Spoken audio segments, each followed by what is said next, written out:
May 4th, 2026 issue of the Chautauqua Gazette on the Niagara Frontier Radio Reading Service.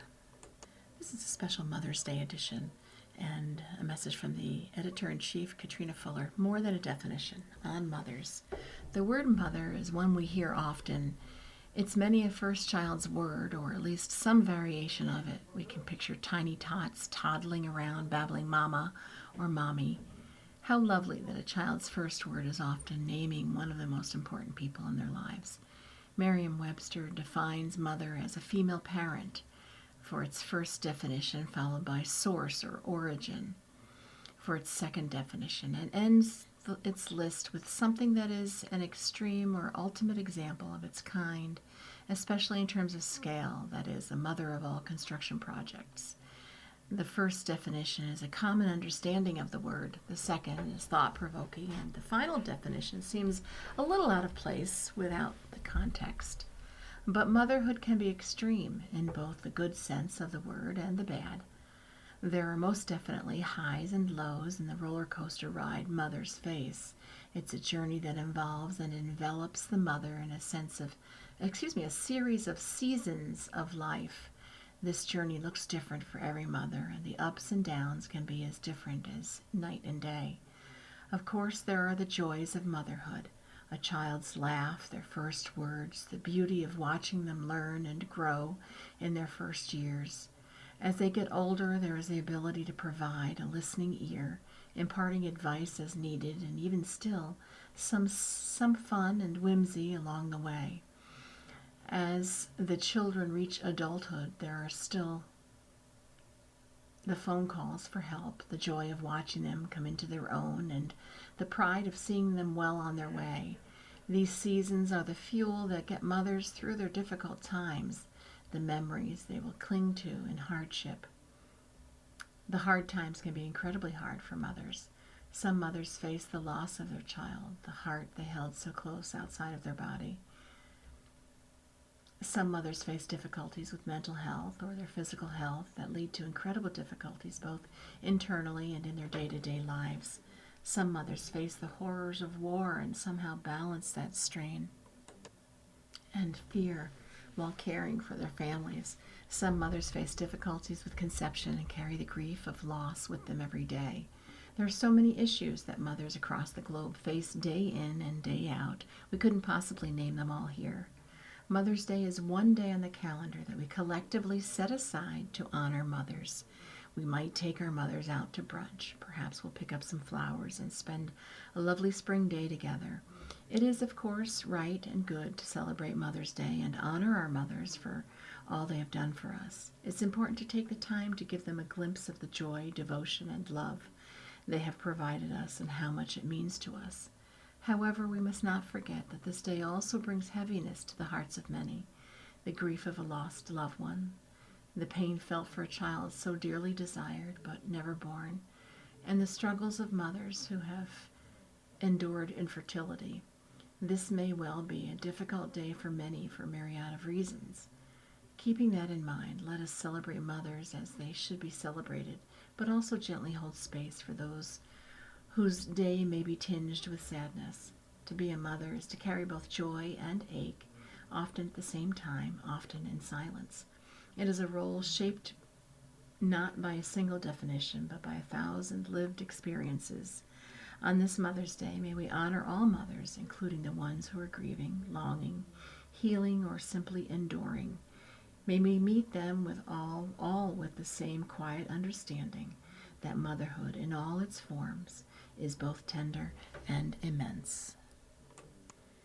And a Mother's Day tribute to a very special mom by featured writer Ellen DeTanto, Johnny's Grammy and Gillian's mom.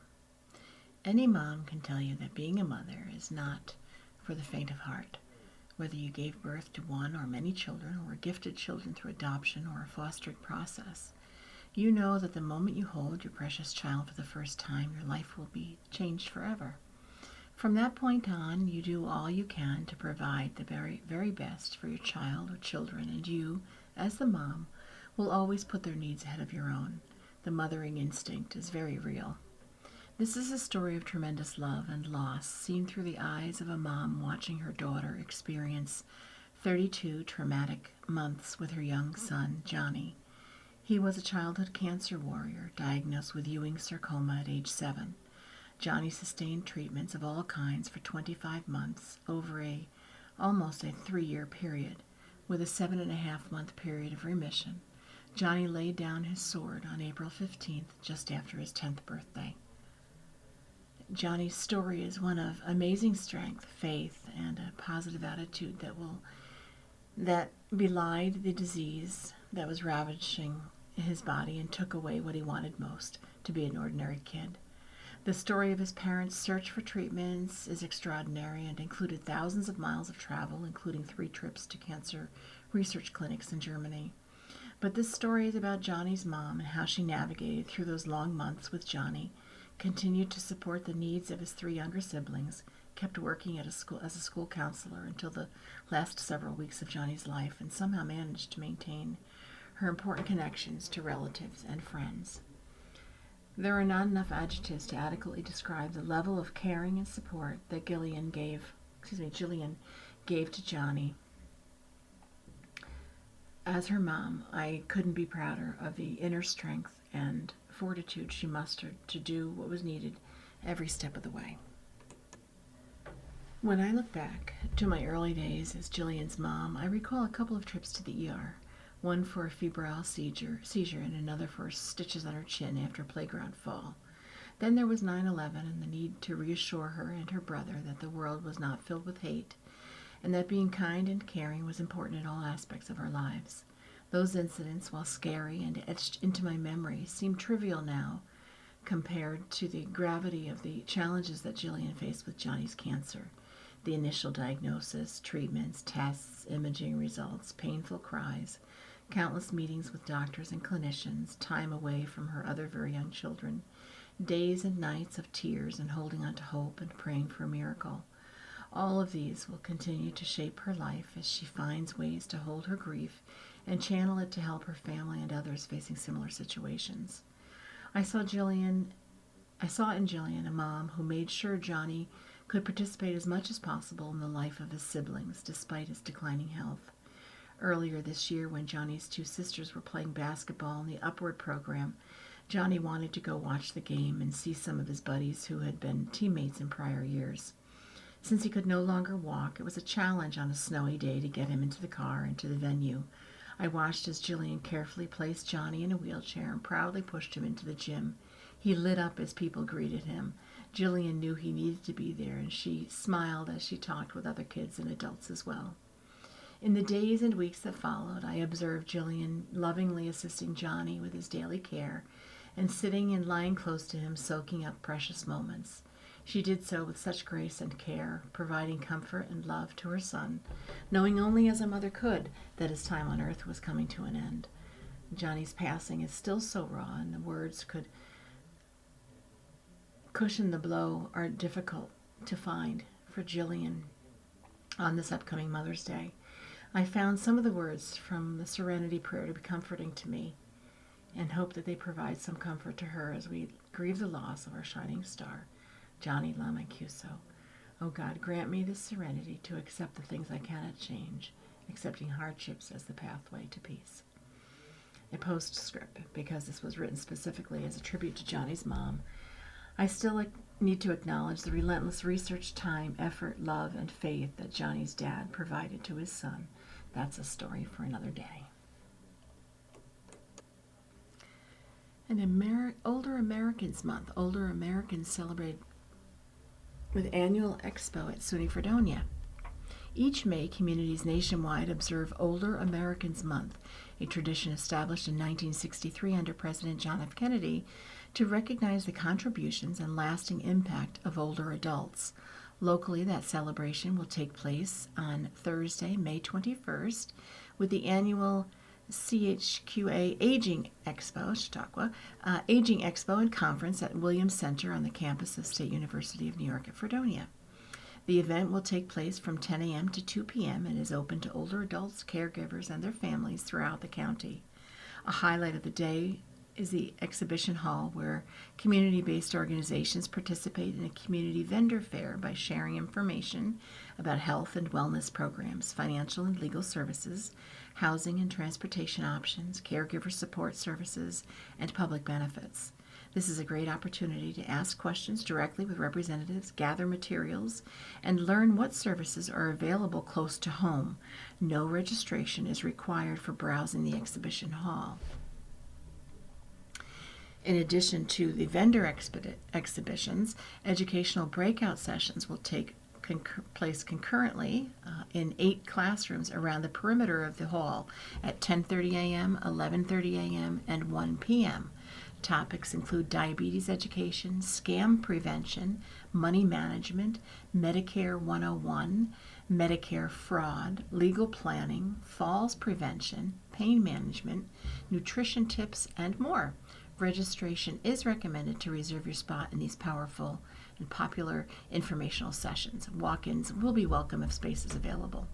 The annual expo is designed to make accessing information easier by bringing a wide range of services together in one convenient location.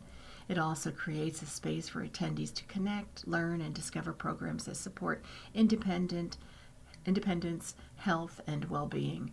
Mark your calendars for May 21st and plan to join us in celebrating Older Americans Month at our annual expo and conference. To register, you can visit Chautauqua County ny.gov,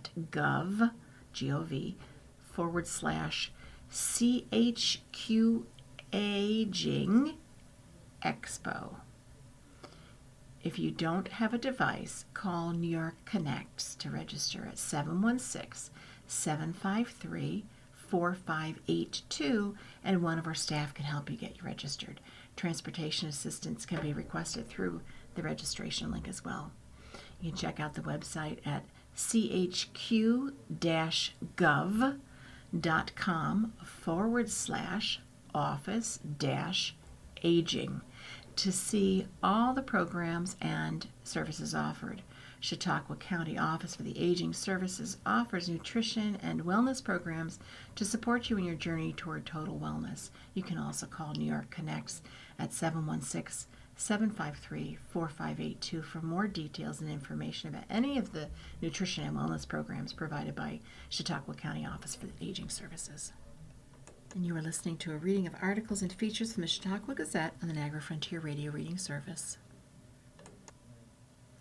And in Library Spotlight, James Prendergast Library Association, the Chautauqua Cattaraugus Library System.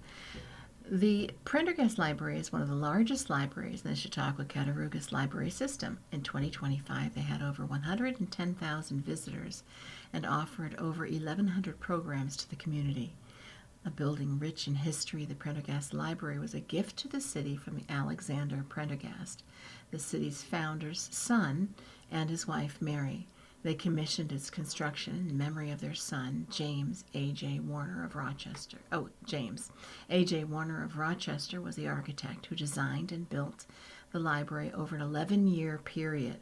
On January 29, 1880, the James Prendergast Library Association of Jamestown was established by a special act of the New York State Legislature, and the doors opened on December 1, 1891.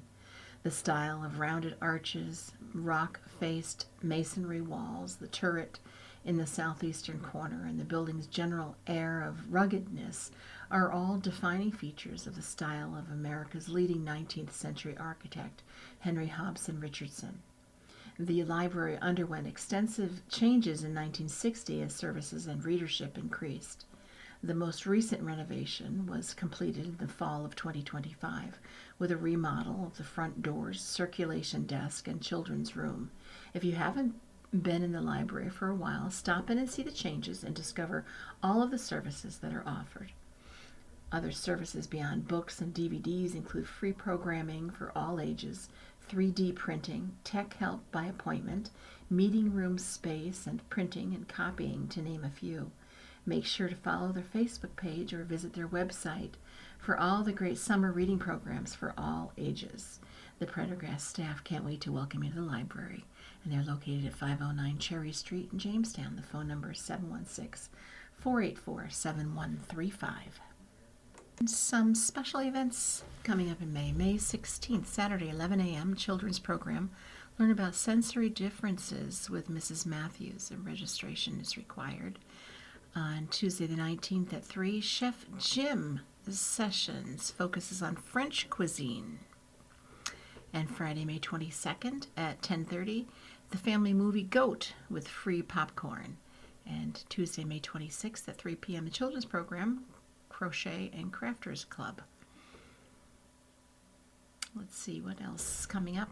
The date hasn't passed yet. So Tuesday, May 12th at 5:30, Upcycle at Prendergast Library's Curiosity Club, a teen and adults patrons reuse and repair week.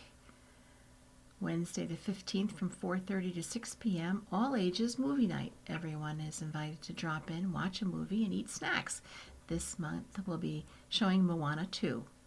And also on Wednesday, May 16th from 1:30 to 3 p.m., make pinch pot bunnies with Pearl. City Playhouse registration is required due to limited available spots. No experience needed, but patrons need to be at least 14 years old to participate. And the program is funded by the Murray Bob Education Initiative. On Tuesday, May 19th at 5:30, Upcycle CHQ at Prendergast Library's Curiosity Club.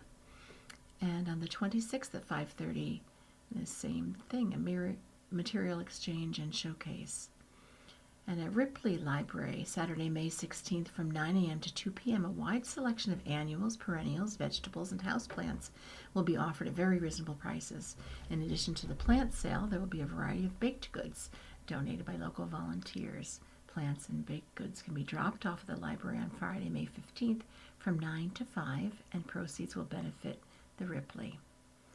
On Tuesday, May 19th at 6 p.m., History Lectures, Chautauqua Civilian Conservation Corps Camp. The Civilian Conservation Corps was a vital federal program established in 1933 to improve infrastructure and to provide jobs for young men during the Great Depression. Pam Brown is a municipal historian for Panama, Harmony, and North Harmony. She is one of only 2 New York State registered historians in Chautauqua County. For more information about programs at Ripley Library, call 716-736-3913. The Chautauqua Region Community Foundation partners with Community Heart and Soul to deepen community engagement. Chautauqua Region Community Foundation and Community Heart and Soul have announced a new partnership to strengthen communities across the Chautauqua region by expanding access to a proven resident-driven approach to community engagement. Community Heart and Soul engages the entire population of a town in identifying what they love most about their community, what future they want for it, and how to achieve it. Designed for small cities and towns with population up to 30,000, the process helps communities listen at scale, build trust, and translate residents' stories into shared priorities that help guide decisions over time. Combining Community Heart and Soul's resident-driven approaches with Chautauqua Region Community Foundation's local relationships, expertise, and resources, the partnership aims to leave a lasting impact on communities across the Chautauqua region by helping residents and local leaders come together around what matters most. Through this partnership, the Chautauqua Region Community Foundation will utilize the Community Heart and Soul model to help communities engage more people, listen to a broad range of local voices, and turn what residents share into clear priorities that can help guide future action. We're honored to partner with Community Heart and Soul to engage with our community in new and meaningful ways, says Tori Ergong, Executive Director of the Chautauqua Region Community Foundation. Moving beyond grant making into community partnership and capacity building is a goal for the Chautauqua Region Community Foundation, and Community Heart and Soul is making that goal a reality. Mark Sherman, president of Community Heart and Soul, shared his enthusiasm for the collaboration by saying, "We're excited to partner with the Chautauqua Region Community Foundation to support community engagement in southwestern New York. When residents take the time to listen deeply and act on what matters most, they build a strong foundation for the future." Community Heart and Soul is a nonprofit organization building stronger, healthier, and more economically vibrant small cities and towns across the United States. In addition to promoting the Community Heart and Soul model, the organization trains and supports a nationwide network of certified coaches who provide training and guidance to over 130 communities.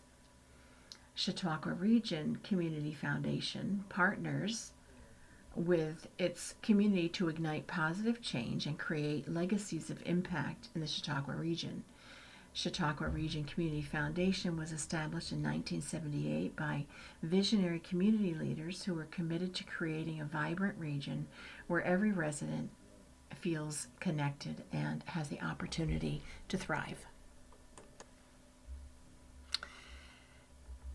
And a short article called Mother's Heart, Peace, Hope, and Joy with Linda Kent. I love being a mom.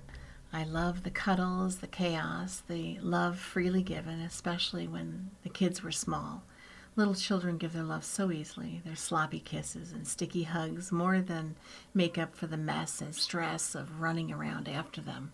We all know there'll be a time when they'll break our heart, but it doesn't stop us from loving them. It did surprise me how early my youngest one broke mine, though. His siblings were already in school. He had his year at home alone with me and was so excited to go to school just like his brother and sister. He was finally going to kindergarten. He excitedly picked out his backpack and his lunchbox. He practiced climbing the bus steps on roundup day. He was so ready to go and chatted about it almost nonstop. Morning, the first day of school. Pictures were taking. I didn't notice it at the time, but after I could see the distress increase on his face and his smile become forced in each picture. The bus came, and with a final hug and a wave, the kids clamored on.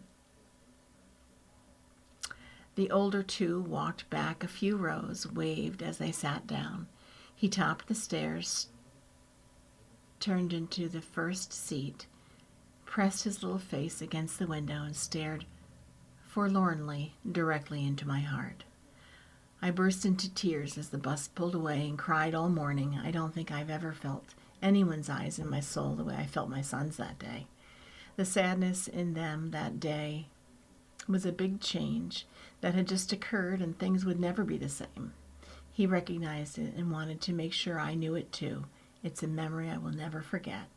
I had a moment like that with my other children too, a moment that changed my heart profoundly. Each child touches our mother's heart in ways that changes forever. I would have it no other way.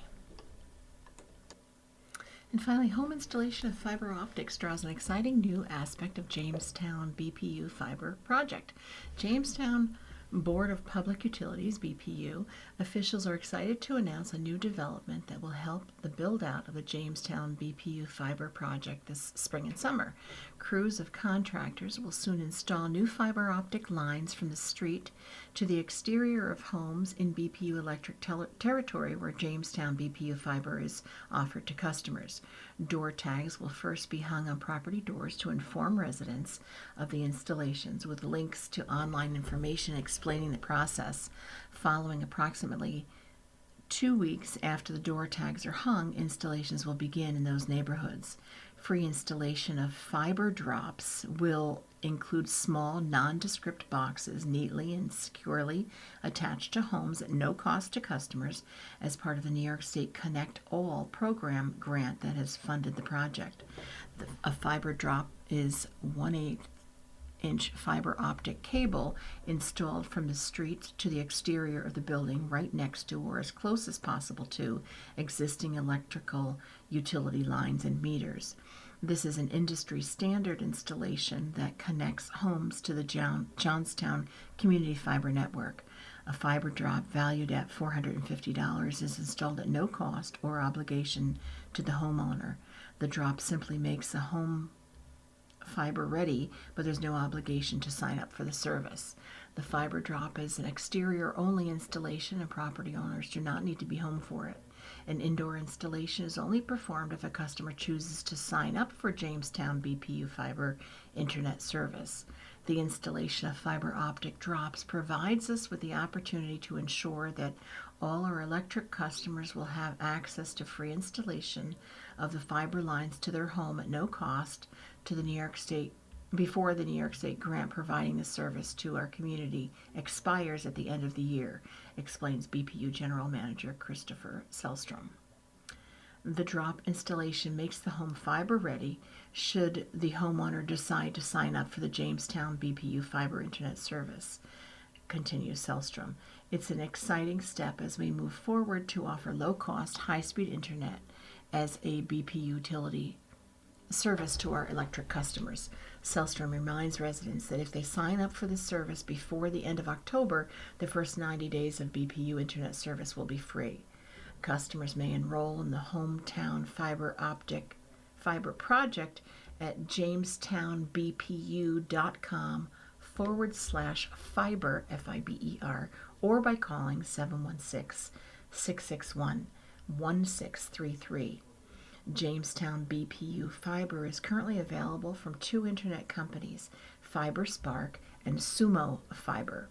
Should a resident wish to opt out of the free fiber optic drop installation, the door tag includes a QR code for more information, or they may click directly on jamestownbpu-fiber.com/fiber-drop-FAQ.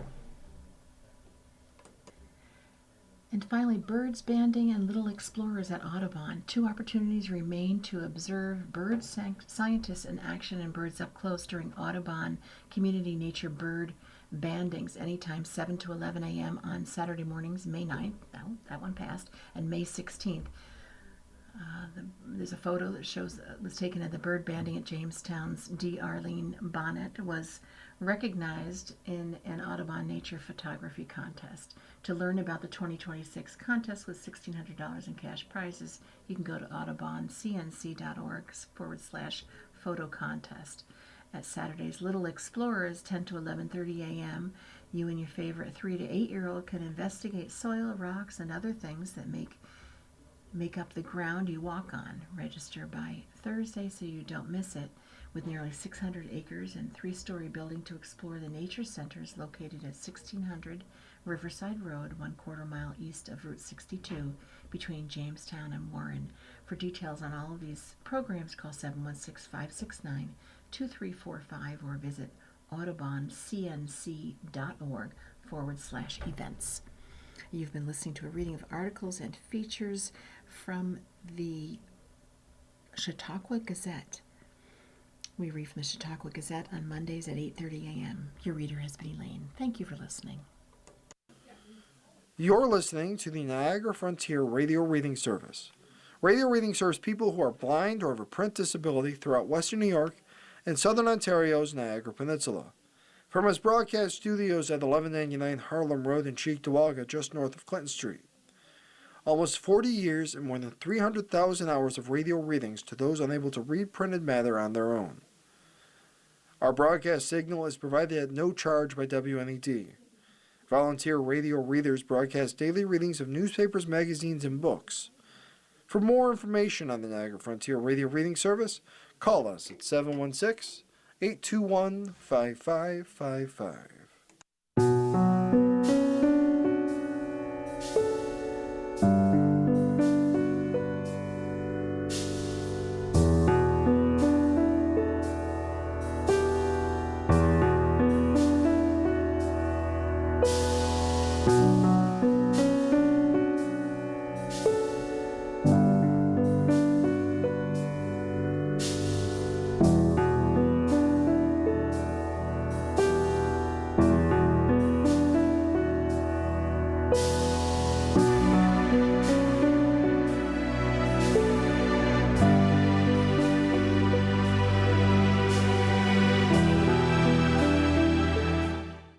Good morning. Welcome to another broadcast day on the Niagara Frontier Radio Reading Service, a private, not-for-profit organization.